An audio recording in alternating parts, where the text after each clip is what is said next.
摕起台仔摇啊摇，大小无同款的蛤蟆就安尼出来咯。台南市教育局举办食农教育知识展览，为着让学生更加了解台南的物产，透过简单趣味的游戏以及课程来向大家介绍。那在我们建功国小提供的就是文革的在地食材。那我们学校是位在台湾本岛最西端的学校。那文革是我们主要的渔民养殖的一个就是一个渔产。那我们这里结合我们的课程，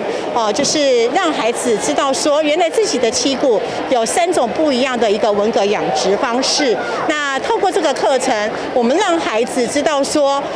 我们的文革的养殖可以提升，做到无毒，或者是做到一些产销履历，让孩子知道说我们的产业可以做永续，然后吃在地，然后知当地这样子。大位的体验游戏是蛤蟆分级，用台仔来做大粒小粒的分类，同时透过学生的介绍，让大家知影这个地区的蛤蟆甲沙巴鱼是做伙饲的。我在做，我也不知道我在做什么。他在做的是我们玉井最有名的芒果干，把它加到吐司里面，把它排成自己喜欢的图案，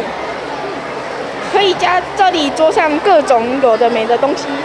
药店上出名的就是山野，药店国小就向大家介绍山野的品种，同时以山野瓜制作成食品，让学生家己动手制作。